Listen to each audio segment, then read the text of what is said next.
Hoy les voy a leer un extracto de un artículo de nombre Informe franciscano sobre misiones jesuíticas en Baja California del autor Lino Gómez Canedo, Academia de Historia Franciscana, Washington DC, publicado en la revista Historia Mexicana en el año de 1970. Hay que hacer aclaración de que este es un artículo de ese mismo año de 1970 y el autor hace referencias a publicaciones que tal vez en su momento fueron difíciles de conseguir o de acceso restringido y tal vez a día de hoy ya no lo son. Así que comencemos. Como bien saben quienes se interesan en la historia de México, el 25 de junio de 1767 empezó a ejecutarse en la Nueva España mediante bando del virrey Marqués de Croix de dicha fecha la orden de expulsión de los jesuitas, que el rey Carlos III había decretado el 27 de febrero del mismo año para todos sus dominios. Entre las medidas que se tomaron para sustituirlos en los distintos campos de sus actividades, recibieron especial atención las relativas a las misiones. Por una parte, aquella medida draconiana, evidentemente abusiva, no tuvo carácter explícitamente antirreligioso, sino que se basó principalmente en motivos político-económicos. Sus ejecutores, empezando por el rey, eran o creían ser fieles hijos de la Iglesia. Era natural, por lo tanto, que tratasen de evitar todo perjuicio a las obras de la propagación de la fe. Pero el misionero era, además, el único o el más eficiente conducto de relación entre el indígena y las autoridades virreinales, y la mejor garantía de una paz que no convenía turbar más de lo que ya estaba en las fronteras de la gentilidad. Debía buscarse la manera de que los indios sintiesen lo menos posible el cambio de misioneros. En la Nueva España, como el resto de Hispanoamérica, la tarea de sustituir a los jesuitas fue confiada en su mayor parte a los franciscanos, aunque sometidos ellos mismos a un extenso y pesado esfuerzo misional. Nuevo México, Texas, Coahuila, Nuevo León, Tamaulipas, Tampico, Sierra Gorda, más regiones dilatadas de Centroamérica. Los franciscanos eran por entonces los únicos capacitados para asumir una tal responsabilidad. Gracias a su número, su experiencia y sobre todo el espíritu apostólico que habían reavivado en la orden los llamados colegios de misiones de propaganda fide desde finales del siglo XVII. Así el Colegio de la Santa Cruz de Querétaro, primero de cuantos hubo en América, fundado en 1683, si bien tenía ya misiones en el Río Grande y Texas, se hizo cargo de la que los jesuitas administraban en las Pimerías noroeste de Sonora. El Colegio de Guadalupe hizo lo mismo en la Nueva Vizcaya. A San Fernando de México por su parte le tocó la Baja California, es la parcela que aquí nos interesa. San Fernando se encontraba falto de personal, pero aceptó el nuevo campo de apostolado, aunque con la condición de que se le autorizase a colectar un grupo de misioneros en España, lo que le otorgaron las autoridades del virreinato. Se le permitió retirar además 5 misioneros de la Sierra Gorda, uno de los dos que residían en cada una de sus 5 misiones. Con estas providencias fue determinado que 9 religiosos saliesen inmediatamente del colegio rumbo a la Baja California, los cuales partieron efectivamente el 16 de julio de 1767.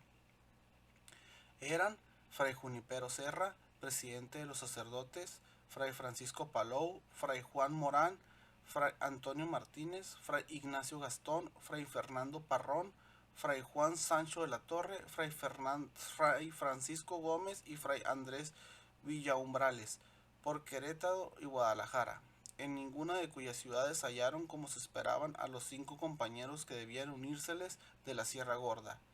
Hicieron su camino hasta Tepic, que se hallaba atestado de tropas para la campaña del Cerro Prieto en Sonora. La falta de transportes les obligó a detenerse allí hasta mediados de marzo de 1768. Con gran impaciencia de todos, en especial de Serra, dedicaron estos meses a la predicación en las comarcas y poblados vecinas, y mientras tanto llegaron también los 5 misioneros de la Sierra Gorda. Un intento de Serra en la segunda mitad de agosto de 1767 para hacer pasar a la península una avanzada constituida por los padres Palou y Morán fracasó al verse forzada la embarcación que los llevaba y el gobernador Gaspar de Portolá, con un corto acompañamiento, a regresar a puerto debido a furiosa tormenta que estuvo a punto de tragarlos a todos. Embarcados por fin el 14 de marzo en el pequeño paquebote La Concepción, el 1 de abril de 1768 anclaban en la rada de Loreto. Eran en total 16 franciscanos, pues además de los 5 de la Sierra Gorda, Juan Crespí, José Muragay, Miguel de la Campa, Juan Ramos de Lora y Fermín de Lucén. El colegio había enviado últimamente otros dos, Fray Dionisio Basterra y Fray Juan de Medinabetia, a fin de que ninguna de las 14 misiones jesuíticas quedasen sin ministro. Serra distribuyó sin tardanza a sus misioneros, a quienes el 6 de abril salían en cada cual para su destino. Así comenzaba el periodo franciscano de las misiones bajacalifornianas, que solo duraría hasta 1772. Y aún estos pocos años transcurrieron en trabajos de reorganización y bajo cierta sombra de provisionabilidad, ya que desde muy temprano empezaron las negociaciones para que los dominicos se hiciesen cargo de aquellas misiones, mientras los franciscanos concentraban sus esfuerzos en el nuevo y fecundo campo de la Alta California. De hecho, los hijos de Santo Domingo tomaron posesión de aquellas misiones bajacalifornianas en la segunda mitad de 1772, y su labor allí hasta bien entrado el siglo XIX fue muy notable, dejando huellas que subsisten todavía. Hubo, pues, en la historia misional de la Baja California tres periodos: jesuítico, franciscano y el dominico. Los franciscanos de la provincia de Jalisco habían intentado mucho antes ir a la conversión de las Islas Californias, tal como dice el documento respectivo. Su ofrecimiento fue admitido oficialmente por el virrey Marqués de Cadereyta 19 de mayo de 1636. Años después los franciscanos pasaron en la expedición de Francisco Lucenilla 1668, y al año siguiente aparece su orden discutiendo dichas misiones a los jesuitas, algunos de los cuales habían visitado la península en 1642 y 1648. Los jesuitas tomaron al fin la delantera de los franciscanos en aquella empresa misional a partir de la expedición exploratoria del almirante Atondo y Antillón 1683, en la que tuvo participación sobresaliente el célebre padre Eusebio Francisco Quino, pero la primera misión jesuítica, Loreto, no fue establecida hasta 1697.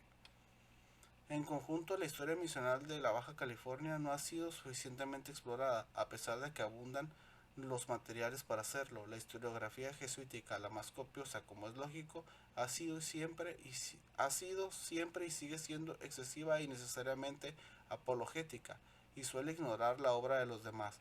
Para el periodo franciscano tenemos las noticias de la Nueva California por Fray Francisco Palou, quien dedica la primera parte a la Baja California, con valiosos datos de primera mano, puesto que se trata de un testigo y de un historiador imparcial, pero esta obra es hoy de muy difícil consulta en las dos malas y viejas ediciones de que ellas se hicieron, México 1857 y San Francisco 1874, y tampoco suele encontrarse en nuestras bibliotecas la posterior traducción inglesa de Bolton. Respecto a los dominicos, hay la excelente obra de Pevery Mix, The Dominican Mission in Lower California, Berkeley 1935, pero estudia solo el aspecto material de las misiones. Las noticias de Fray Luis de Sales son demasiado sumarias y además comprenden un lapso muy corto del periodo dominico. Baja California no fue seguramente el ejemplo más brillante de éxito misional en América. No obstante, digan relaciones y cartas edificantes de los misioneros, pero quizás haya sido estos quienes analizaron con mayor profundidad las posibilidades de desarrollo de la península. Muchos de los datos y consideraciones que nos dejaron sobre geografía, recursos naturales, cultivos, riegos, promoción social, distribución de poblaciones y otros problemas podrían, en mi opinión, ser muy bien aprovechados por los planificadores de hoy. ¿Acaso puede afirmarse que los franciscanos en el breve tiempo que permanecieron en la península se distinguieron por su afán planificador, excitados por la desbordante actividad reformadora de Gálvez o por la necesidad de tomar posición ante sus proyectos y ante un estado de cosas que exigía urgente remedio? Algunos de aquellos frailes revelaron el lado de su labor espiritual en la cristianización de los indios, extraordinaria capacidad para buscar medios de visibilizarlos. Entre ellos destaca Fray Francisco Palou, sucesor de Serra en la presidencia de aquellas misiones, cuando el último en marzo de 1769 salió para la Nueva o Alta California. Palou había pasado de su nativa Mallorca a la Nueva España en 1749 en compañía de su compatriota y maestro Fray Junipero Serra. Ambos hicieron sus primeras armas misioneras en la Sierra Gorda, donde también Palou sucedió a Serra en la presidencia. Entregadas las misiones de Baja California a los dominicos, se reunió con su maestro en las de la Alta, siendo el fundador de San Francisco. Cuando en 1784 se disponía a embarcarse en Monterrey, para México, enfermó y acabó a los 62 años. Serra cayó allí enfermo de una grave dolencia. El 28 de agosto fallecía habiéndole administrado la extremaunción el propio Palou.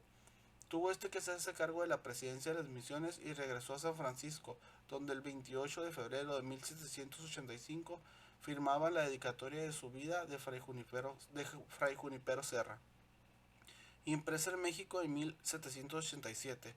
Todavía hoy la obra fundamental sobre aquel extraordinario misionero. Logró por fin retirarse a su colegio de San Fernando de México, del que todavía fue elegido guardián en julio de 1786, falleciendo en Querétaro el 6 de abril de 1789 sin haber terminado su trienio. De la primera generación de misioneros californianos, quizás haya sido Palou quien poseyó el conjunto más equilibrado de dotes, sin el aura carismática de Serra, desde luego, pero con suficiente sentido para comprender y apreciar sus intuiciones. Palou supo armonizar la energía con la serenidad y calma. No es un político calculador que disimule su pensamiento, antes habla y escribe con entera franqueza, pero logra sin embargo evitar el choque directo con las autoridades civiles y militares, aún las más enfadosas. No es tan soñador que ignore la realidad tangible e ingrata, pero la soporta cuando es necesario, sin desmayo ni exageraciones, lamentaciones. Se revela como un administrador hábil y diligente. Como escritor es sencillo y directo, sin muchos adornos, pero correcto y lógico. Se percibe que cuenta honradamente las cosas tal como él las vio y estuvo en posición de verlas bien. Además de sus dos obras impresas, La vida de Serra y Las noticias, existe de él un copioso e interesantísimo epistolario, así como informes y memoriales llenos de datos y sugerencias. La carta que hoy ofrezco a los lectores de Historia Mexicana es un simple relato de los comienzos del periodo franciscano de las misiones de la Baja California, relato optimista aunque no desbordado, ni críticas al pasado ni pintura rosada del presente, y coautas esperanzas para el futuro. Algunos meses más adelante, en su informe del 24 de noviembre, al guardián de San Fernando habla ya con menos optimismo sobre problemas que iban surgiendo, y la pintura se hace más oscura en torno al informe del 10 de enero de 1770. Al mismo destinatario, las medidas tomadas por Gálvez que los misioneros aprobaron en principio estaban fallando en gran parte, tanto por causas naturales como por la resistencia de los indios y la falta de cooperación, en algunos casos de quienes debían llevarlos a cabo. Ciertas de aquellas medidas, por otra parte, se habían revelado inconvenientes. Palou había suspendido algunas y reclamaba contra otras. Es muy probable que Gálvez, ante las reclamaciones de los misioneros, hubiera puesto remedio a tales inconvenientes, pero hoy sabemos que se hallaba incapacitado en Sonora por grave enfermedad, y ello fue rudo golpe para las misiones de la Baja California. Pero esto constituye otro capítulo. De momento veamos cómo Palou apreciaba la situación en mayo de 1769. Hasta aquí lo dejaremos por hoy. Los invito a que lean el artículo. Como bien se dan cuenta, no soy un lector muy bueno, así que les vuelvo a hacer la invitación a leer el artículo completo que les dejaré a continuación. Muchísimas gracias por escuchar.